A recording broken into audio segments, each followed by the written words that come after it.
कभी कभी कुछ जगह है सिर्फ जमीन नहीं होती। वो अपने अंदर कुछ ऐसी चीखों को दबा के रखती है कि सालों बाद भी वहां पे कोई लौट आए तो वो उसे पहचान लेती है। नमस्कार दोस्तों, मैं हूँ आकाश और आप देख रहे हैं द स्काई फियर फाइल्स। आज की जो कहानी है दोस्तों, मेरे एक सब्सक्राइबर है जो सिंगापुर में रहते हैं, उन्होंने भेजी है। उन्होंने कहा कि वो अपनी जो प्रॉपर्टी है इंडिया में वो बेचने के लिए इंडिया आए हुए थे, बट उन्हें ये पता नहीं था कि उनके परिवार ने जब ये देश छोड़ा था तो सिर्फ यहाँ पे वो प्रॉपर्टी नहीं छोड़ी थी, उसके साथ एक ऐसे श्राप को छोड़ के उनका परिवार यहाँ से गया था जिससे उनकी मुलाकात अब होने वाली थी। आज की जो कहानी है दोस्तों, अमित नाम के एक बंदे की है।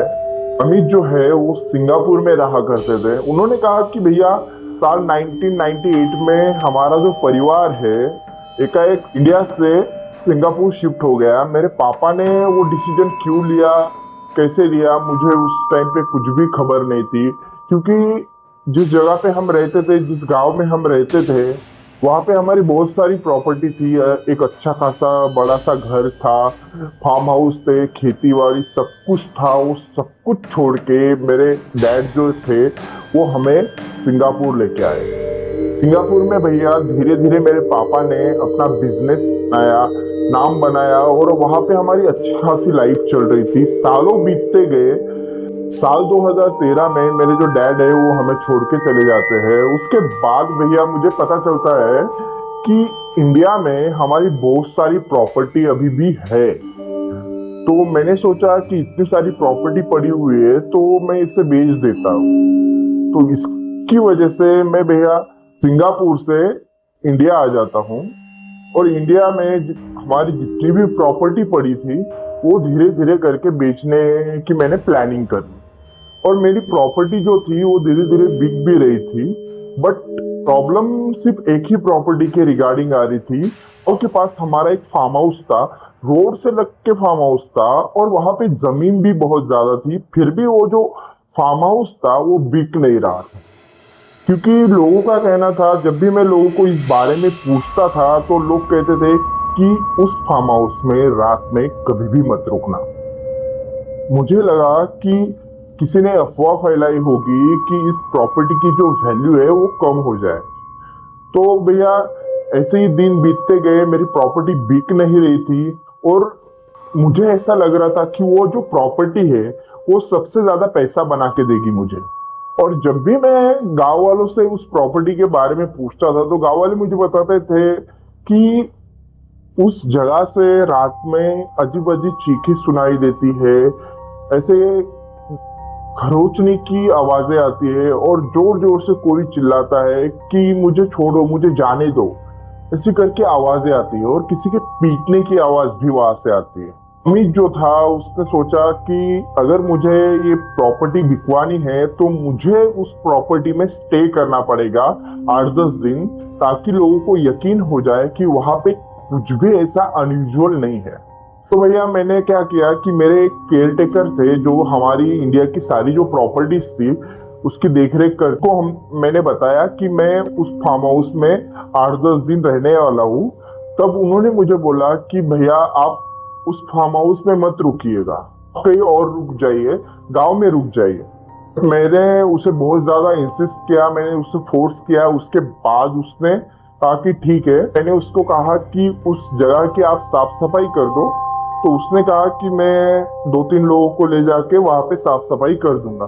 तो उसने पूरा जो हमारा फार्म हाउस था उसकी साफ सफाई करवाई।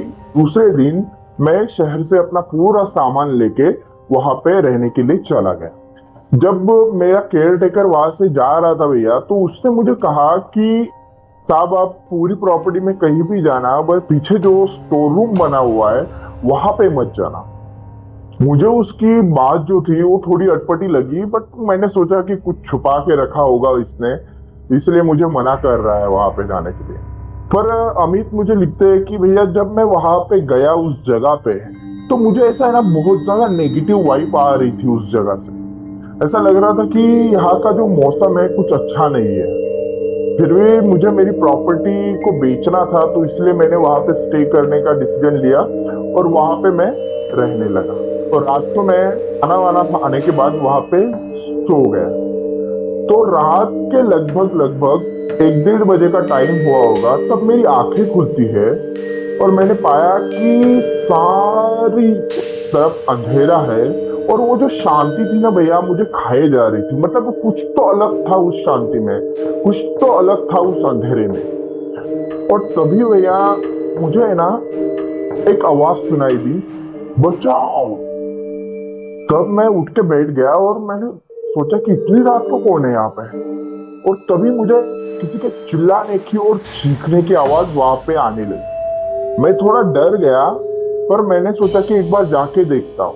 बट वो जो आवाज थी भैया, वो आ रही थी हमारा जो पीछे का स्टोर रूम था, वहीं से वो आवाज आ रही थी। तो मैं उस तरफ चलने लगा। इतनी रात को मैं उस स्टोर रूम से जो आवाज आ रही थी उसका पीछा करते करते वहां पे जा रहा था। जैसे ही मैं उस स्टोर रूम के पास पहुंचा, तभी मैं देखता हूं कि वहां का जो माहौल था एकाएक से चेंज हो गया और मैं वहां पे पाता हूं कि मैं किसी और ही टाइम जोन में चला गया हूं। और मैं देखता हूं कि उस कमरे में कुछ 3-4 लोग एक लड़की को बुरी तरीके से रहे हैं और के उसका पूरा जो बदन था उस लड़की का से सना हुआ था। उतने में एक लड़का बीच में आ जाता है और वो जो 3-4 लोग थे वो फिर से उस लड़के को मारने लगते हैं और उसे इतना मारते हैं कि जिसके कारण उस लड़के की वहीं पे अमित हमें बताते हैं कि भैया जब मैं ये देख रहा था तब मेरी जो सांसें थी ना, ऐसा लगा कि जैसे रुक सी गई हो। और तभी भैया एकाएक से जो लड़का वहां पे पड़ा हुआ था वो एकाएक से उठ के खड़ा हो जाता है और वो बुरी तरीके से मुझे घूरने लगता है। और वो वहां पे एक सेंटेंस बोलता है और बोलता है कि बहुत राह देखी मैंने तुम लोगों की, आज उस फैमिली में से कोई लौट आया है, तुझे तो मैं नहीं छोड़ूंगा। और ये सब बोलने के बाद भैया वो लड़का वहां से गायब हो जाता है। और जैसे ही मैं उसको ढूंढ रहा था तो मैं पाता हूं कि वो जो सारे लोग वहां पे थे वो भी वहां से गायब हो चुके हैं और वो जो लड़का था एकाएक से मेरे सामने आ जाता है। और मैं देखता हूं भैया कि उसका पूरा बदन खून से सना हुआ है और उसकी जो आंखें पूरी तरीके से सफेद है और उसके चेहरे पे पूरा अंधेरा छाया हुआ है। और वो ऐसे अपना हाथ बढ़ा के मेरी गर्दन पकड़ने की कोशिश करता है गुस्से में। तो उस टाइम पे मैं बहुत ज्यादा डर गया, पर जैसे ही भैया उसका हाथ मेरे गले को छूता तब मैंने महसूस किया कि उस लड़के को कुछ झटका सा लगा है और वो मुझसे 2-3 फीट जाके आगे गिर गया। वो खड़ा होके मुझे घूरने लगता है और एक तरीके से मेरी जो गर्दन थी उसको घूरने लगा। तब मेरी नजर मेरी गर्दन के पास जाती है तो मैं वहां पे महसूस करता हूं कि मेरे गले में एक लॉकेट पड़ा हुआ है। उन्होंने कहा कि भैया जब मैं सिंगापुर से इंडिया आ रहा था तब मेरी मॉम ने मंदिर में पूजा करवा के ये जो लॉकेट था मेरे गले में धारण करवाया था, क्योंकि जब मैं इंडिया जाने की बात कर रहा था तब भी उन्होंने मुझसे कहा था कि इंडिया में मत जा। फिर भी जब मैंने ज्यादा इंसिस्ट किया तो उन्होंने पूजा पाठ करवा के ये लॉकेट मुझे धारण करवाया था। और उस टाइम पे मैं समझ गया कि मेरी मॉम को इस सब के बारे में पहले से ही पता था। तब भैया मैं उस लड़के को वहीं पे छोड़ के जोर जोर से भागने लगा बाहर की तरफ। मैं आगे भाग रहा था और पीछे से उस लड़के की आवाज मुझे सुनाई दे रही थी कि कब तक भागेगा, कभी तो लौट के आएगा और उस दिन तुम लोगों की फैमिली का आखिरी दिन होगा। ये बातें जब मैंने सुनी तो मेरी रूह कांप गई भैया, और मैं दौड़ते दौड़ते सीधा अपने गांव पहुंचा। गांव पहुंचने के बाद वहां पे 2-3 लोग थे, उन्होंने मुझे एक जगह पे बिठाया और मुझे पानी पिलाया। और उस टाइम पे मैंने उनको जो भी मैंने फेस किया वो सारी चीजें उन्हें बताई। तब वहां पे एक बूढ़े बाबा थे, उन्होंने बोला कि इसके बारे में हमने तुम्हें पहले ही बताया था। तो मैंने उनसे पूछा भैया कि बाबा पर वहां पे हुआ क्या था।